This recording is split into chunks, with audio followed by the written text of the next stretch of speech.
everyone. Welcome back to What's Happening, and happy Mother's Day to all the mothers out there on this beautiful Sunday. But we're coming here real quick to talk to you about Miss melodyshari Rogers. Yesterday was a good day for her. Not only did she release a new single called Nobody's Business, and then she also worked on getting your orders out in the mail. She then hosted a beautiful Mother's Day brunch for the women in Huntsville that were 50 years old and up. And look at the food on this menu. For starters, a mixed green salad. The main course, Marion Street chicken, roasted chicken breast with creamy spinach, artichokes, and onion sauce. Or you could have the Mardi Gras salmon, topped crab, smoked sausage, grilled shrimp, peppers, and Creole cheese sauce. That came with a side of garlic mashed potatoes, truffle parmesan asparagus, and a variety of artisan rolls. That just all sounds so good. And we know when Mel does something, it's done right and it's done to perfection. But on yesterday, not only did she release that song, Nobody's Business, but the fans got that song to number one on iTunes yesterday for her. First, I think it was like ranked four. Before we knew it, it was third. Then it was second, and very quickly it rose to number one. So kudos to Mel, and kudos to everyone that downloaded it, listened to it, streamed it. And then out of the blue yesterday, she dropped the video to the song.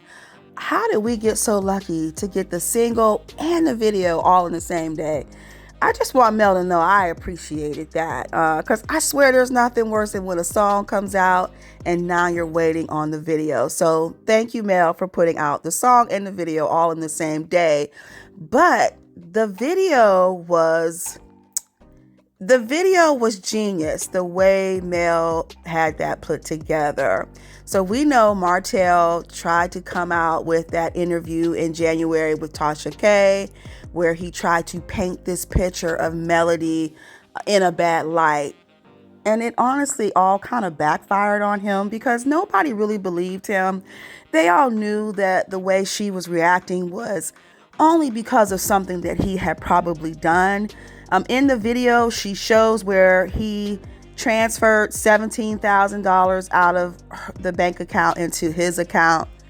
And that scene took me back to why he had taken that money out. Allegedly, it was to purchase a vehicle. But the sad thing is he used that money to get a vehicle, but then ended up losing the vehicle. So as some of you may remember, there was a woman who was involved in the whole process of him getting not one, but two cars from her. She actually helped put the deals together. And she was always very vocal about having played a part in helping him. She had posted, y'all, Martell stole Mel's money because he got an SUV that he couldn't pay for. And not only that, she tagged him on her business page and she said, "You're so welcome, Martellholt. Oh, let me tell you, when I delivered his new whip, M&M kids were so excited when they saw Daddy's new SUV with TVs and so much space for them. Not to mention, when you called for another one, like a captain, I perfected it and made it happen again." She said 23 years of real estate and automotive business service. It doesn't matter if you're not located in Georgia. I provide superior customer services no matter where you're located. Dynasties Built by D is all in helping and serving your financial needs. Hashtag no slow or bad credit. And not only that, she had posted at another time, and this was just the end of October in 2023, where she said, "I don't even feel well, but have to speak on it. Martell, you are mad at Narxo for the same thing you did to me. You told me you couldn't thank me and my people for helping you because you had friends in the business and it would be a conflict of interest. Add insult to injury, you went to your worthless friends first who gave you a keyless entry to nowhere fast. You were helped twice with a Suburban and Yukon. Remember, you were so arrogant and ungrateful when the brand new Suburban was presented. You advised you wouldn't be caught dead in a Chevy and get you an Escalade. My people told you you were not in any danger getting an Escalade with your situation. You blew off the deal only to come back begging for the Chevy Suburban. You got it. I had to tag you and thank myself.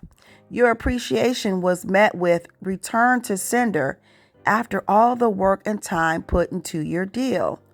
You didn't let anyone know it was gone until after your bankruptcy was discharged when you called needing another SUV because the rental was not affordable. Like you did with Fletcher, you used the kids to beg for the Yukon you're in, and you offered to start a sports podcast with my son to help get you out of the rental situation. Called my people and straight out of bankruptcy got you in a Yukon XL, shown on last night's episode with Fletcher. She's talking about Chris Fletcher. She said that looked similar to the Suburban, and no one wouldn't have known it's not the same SUV. You got it. No thank you. Never called my son, but you're mad dogging MS for the same thing. You did your Uncle Sam the same way with your flatline decline whine. That's why he wanted to put pause on you. She went on to say, you didn't mention your grandma whose name is on your whine because she's transactional and not of sentimental value.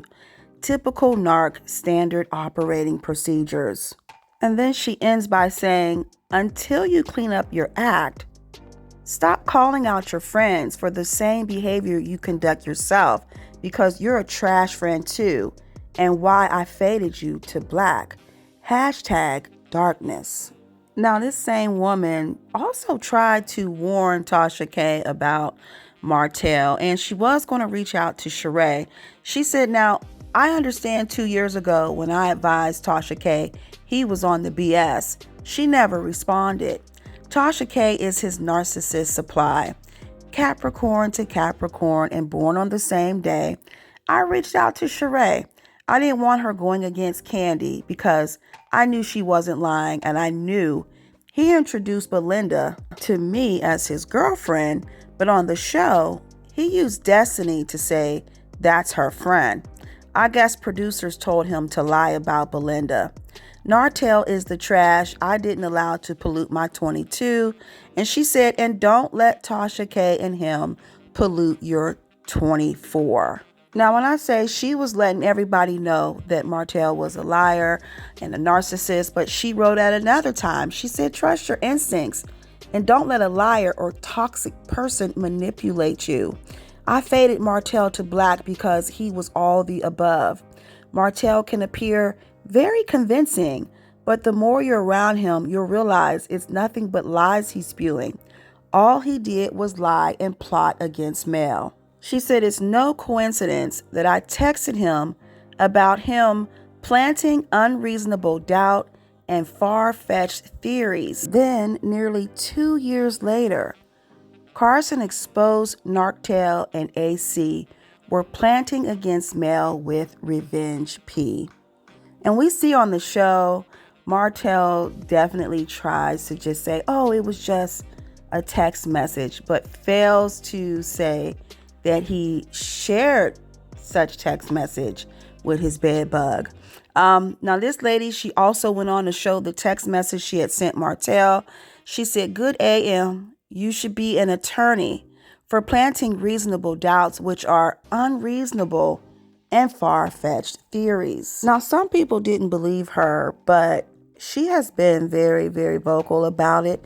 She's always tagged him. She even tagged Tasha K when she did the interview with Martell. She tagged her and said, how come when I contacted you years ago about his lies and behavior, you didn't respond. He's a whole fraud.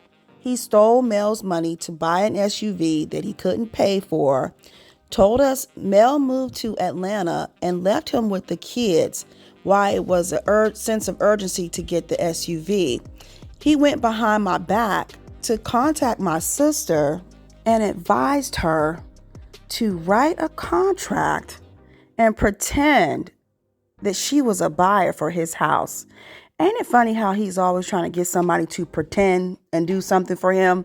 But anyway, she goes on to say, so that he could trick the buyers into increasing their sales price on the contract they submitted, after I advised him to take the offer because his house had been on the market for a while and he was still profiting from the sale. The list of lies goes on and on. The interview was smoking mirrors and told the same lies to me and all of us. You became a narcissist supply, and the only thing you gained was pure manipulation and gaslighting. You would have done better interviewing air. All money ain't good money, and all interviews ain't good interviews. She told Tasha K to do better and to have a good day. So this is just a reminder to remember that Martell lies a lot, and he tries to use people all the time to do things that will potentially benefit him in the end. So don't be fooled by what we see. And I'm glad Melody made that video to show what she was thinking and feeling.